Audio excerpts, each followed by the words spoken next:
भल कर्म करिबा परे मध्य लोकमाने आपणकर खराब कर्मरे ही मने रखिबे। एथिपाई लोक कौन कहिबे एथिरे ध्यान दियंतु नाही, केवल आपणकर काम करंतु। नमस्कार बंधुगण, आपण मानंकु आमर ही चैनल को स्वागत। आज ही ज्योतिष कार्यक्रम समस्त मकर राशि व्यक्तिविशेष मानक पाई बहुत ही अधिक गुरुत्वपूर्ण रही अछि। काहेकि ना आज ही भिडियो आमे आलोचना करिबा कि समस्त मकर राशि व्यक्तिविशेष मानक पाई आगामी 6 मास माने जुलाई मास 2026 रु नहीं करी डिसेम्बर मास 2026 पर्यंत आपणक पाई किपरि कटिबा। आगामी 6 मासरे आपण मानकर भाग्य रे कौन सबु बड़ परिवर्तन आसीबा। आगामी 6 मास आपण मानक पाई वरदान साब्यस्त हेबा ना किछि अभिशाप नहीं करी आसीबा। एही समस्त विषय रे आज भिडियो आमे आलोचना करिबा। काहेकि ना मकर राशि व्यक्तिविशेष मानक पाई आगामी 6 मास बहुत ही अधिक गुरुत्वपूर्ण अटे। काहेकि ना आगामी 6 मासरे शनिदेव बकरी चलन करिबे, देवगुरु बृहस्पति उच्च अवस्थार चलन करिबे एवं बकरी मध्य हेबे।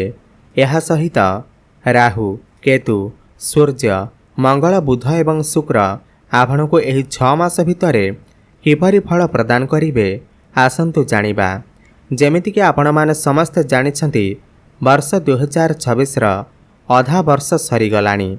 आउ जो अधा वर्ष रहिला आपण मानकर जीवन रे कौन सब बड़ परिवर्तन आसीब आसंतु जानिबा। एही कार्यक्रम आपणकर जन्म राशि चंद्र राशि उपर आधारित। आपणकर जदि मकर राशि हुई थाए, आपणकर जदि भी मकर लग्न हुई थाए, आपण ही भिडियोटी को देखि पारिबे। एहा पूर्व भिडियोटी को लाइक करी कमेंट बॉक्स रे जय शनिदेव, जय माँ लक्ष्मी अवश्य लिखि दियंतु। आपणकर हेउछि मकर राशि। आपणकर द्वितीय भाव रे राहु विराजमान अछंती, अष्टम भाव रे केतु विराजमान अछंती। आपणकर तृतीय रे शनि एवं पंचम भाव रे मंगल विराजमान अछंती। आपणकर षष्ठ भाव रे सूर्य एवं सप्तम भाव रे बृहस्पति, शुक्र एवं बुध विराजमान अछंती।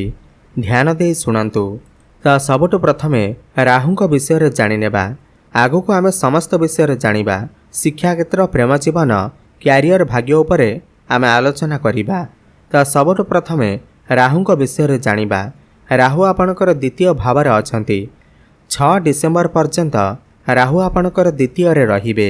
देखंतु दीर्घ 8 रु 9 मास हेबा राहु आपणकर द्वितीय भाव रे अछंती। आपण माने निश्चित भाव रे आमको कमेंट करी जणाइबे एही 8 रु 9 मास भितरे आपण जेउ कथा कहिबा को चाहू नथिबे सेही कथा आपण सडन कहि देउथिबे। कोउठी ना कोउठी आपणकर कथावार्ता करिबार शैली रु आपणकर छोट मोट काम बिगड़ी जाउथिबा। खास करी आपणकर घर परिवार रे आपणकर कथावार्ता जोगु किछि ना किछि समस्या उपजिथिबा। एही 8 रु 9 मास हेबा आपणकर इच्छा शक्ति बढ़िछि। आपण किछि बड़ करिबा को चाहुछंती। एहा सहित शनि आपणकर तृतीय भाव रे चलन करूछंती। मार्च 2025 ठारू माने गोटिए वर्ष हेबा आपण किछि ना किछि लॉन्ग ट्रैवल करिथिबे, दूर स्थान को यात्रा करिथिबे किमा कोनोसी ऑनलाइन कार्यर आपण आरंभ करिथिबे। किमा जदि भी आपण ऑनलाइन कार्य करिनाहांती ताहेले आगो को 6 मास भितरे आपण निश्चित भाव रे किछि ना किछि ऑनलाइन कार्यर आरंभ करिबे एवं सेथिरे बहुत भल उन्नति मध्य करिबे। एही गोटिए वर्ष हेबा आपण किछि ना किछि ऑनलाइन कार्य निश्चित भाव रे करिथिबे, बहुत बेसी ऑनलाइन ट्रांजैक्शन करथिबे, ऑनलाइन किछि जिनिस मध्य क्रय करिथिबे। किमा आपण आपणकर काम कार्य को नै, क्यारियर को नै, किमा आपणकर पाठ पढ़ा को नै दूर स्थान को जीवा को चाहुछंती, विदेश को जीवा को चाहुछंती, किमा आपण जाई सारिछंती एवं जदि भी आपण जाई नाहंती ताहेले आगामी 6 मास भितर आपण निश्चित भाव रे लॉन्ग ट्रैवल करि पारंती, दूर स्थान को यात्रा करि पारंती एवं कोउठी ना कोउठी आपणकर पेट जनित समस्या, पादर किछि समस्या, जॉइंट पेन भली समस्या किछि देखा जाउथिबा। जदि आमे आपणकर स्वास्थ्य विषय आलोचना करिबा कि आगामी 6 मास रे आपणकर स्वास्थ्य किपरि रहिबा, त सबुठु प्रथमे आपणकर पेट उपर ध्यान दियंतु। खाद्यपेय खाइबार टिके नियंत्रण रक्षा करंतु। नहले गैस भली समस्या एसिडिटी भली समस्या देखा देई पारे। बदहजमी भली समस्या देखा देई पारे कहीं शनिकर दृष्टि आपणकर पंचम भाव उपर अछि। खास करी जुलाई अगस्ट मासरे आपणको आपणकर स्वास्थ्य पर विशेष ध्यान रखिबार अछि। सेप्टेम्बर अक्टोबर मासरे माने सेप्टेम्बर मासरे शुक्र एवं बुध आपणकर भाग्य भाव को चलन करिवे। यापर आपणकर भाग्य चमकी उठिब। आपण जो भी काम हाथ देबे सेथिरे आपणको सफलता प्राप्ति हेब। सेप्टेम्बर अक्टोबर मासरे अटकी रहितिबा आपणकर समस्त कार्य पुणी थेर चालू हेबाकु लागिब। आपणकर गृहरे किछि शुभ मांगलिक कार्यर आयोजन होई पारे। आपण किछि भूमि जमी प्रॉपर्टी नूतन जानवाहन नूतन गृह निर्माण करि पारंती। यह सहित सूर्य मध्य आपणकर अष्टम नवम एवं दशम भाव चलन करिवे। जो माने सरकारी क्षेत्र में काम करुछंती सेमानक पई भल समय आसीबाकु जाउअछि। यह सहित जो माने राजनीति अछंती सेमानक मध्य शुभफलर प्राप्ति हेब। एवं जदि आपणकर किछि डिस्प्यूट चली अछि कोर्ट कचेरी रे जदि आपणकर किछि मामला चली अछि सेथिरे विजय आपणकर हेब।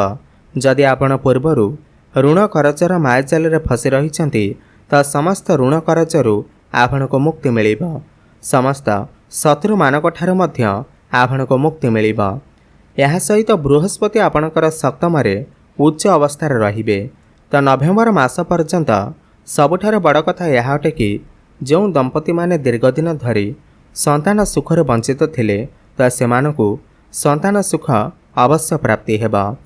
नूतन गर्भ धारण करिबा पाई एही समय अत्यंत शुभ अटे। यह सहित जो पिलामानकर विवाहरे विलंब हेउथिला घरकु विवाह प्रस्ताव आसुथिला किंतु भांगी जाउथिला एही 6 मास भितरे आपणकर घरकु सुनिश्चित भावरे विवाह प्रस्ताव मान आसीब एवं विवाह मध्य फाइनाल होई पारे। यह सहित छात्र छात्री माने उच्च शिक्षा लाभ करिवे। उच्च शिक्षा करिबा पाई विदेश को जाई पारंती। कोनोसी नूतन स्थान रे एडमिशन करि पारंती। समस्त एग्जाम एवं कॉम्पिटिटिव एग्जाम रे आपणको निश्चिंत भावरे सफलता प्राप्ति हेब। आपणकर जदि संतान अछंती तो संतानक द्वारा आपणको किछि खुशी खबर मिली पारे। आपणको सम्मानित करा जाई पारे। प्रेम जीवनर मध्य सुखमय समय अतिबाहित करिवे। पूर्वर जदि आपणकर प्रेम जीवन रे किछि समस्या लागि रहिथिला सेथिरु आपणको मुक्ति मिलिब। आपणकर जीवन रे केही नूतन पार्टनर मध्य आसी पारंती। आपणकर भल पाइबा विवाहर रूप मध्य नेई पारे। गुरु जेहेतु सप्तमरे उच्च अवस्थार अछंती तो व्यापार वाणिज्य क्षेत्र में आपण बहुत अधिक उन्नति प्रगति करिवे। कारोबार रे उन्नति हेबा सहित आपणकर दैनिक रोजगार बढ़िब। आपण किछि नूतन व्यापार वाणिज्य आरंभ करि पारंती। पार्टनरशिप रे आपण किछि व्यापार आरंभ करि पारंती। वैवाहिक दाम्पत्य जीवन मध्य सुखमय व्यतीत हेब। यह सहित अक्टोबर नवेम्बर मासरे आपणकर क्यारियर रे बहुत बड़ ग्रोथ आपण देखि पारिबे। आपणकर दरमार वृद्धि होई पारे। जो माने प्रमोशन अपेक्षार थिले सेमानकर प्रमोशन होई पारे। एवं जो माने दीर्घदिन धरी चाकरी अपेक्षा करिथिले तो सेप्टेम्बर अक्टोबर एवं नवेम्बर मासरे सेमानकु नूतन कर्म नूतन चाकरी प्राप्ति होई पारे। किमा आपणकर कर्मक्षेत्र रे ट्रांसफर होई पारे। कोनोसी एमएनसी कंपनी रु जॉब ऑफर मते आसी पारे। तेबे अधिक शुभफल प्राप्ति करिबा पाई आपण प्रत्येक दिन शनिकर बीज मंत्र जप अवश्य करंतु। ओम प्रांग प्रिंग प्रोंग सह शनिश्चराय नमः 108 थर प्रत्येक दिन जप करंतु। प्रत्येक दिन संध्यारे हनुमान चालीसार पाठ करंतु। गोमाता को किछि खाइबा को दियंतु। यह सहित कुकुर किंबा कुआ को किछि खाइबा को दियंतु। शुभफल प्राप्ति हेबा सहित आपणकर भाग्य रे उन्नति आसीब। धन्यवाद।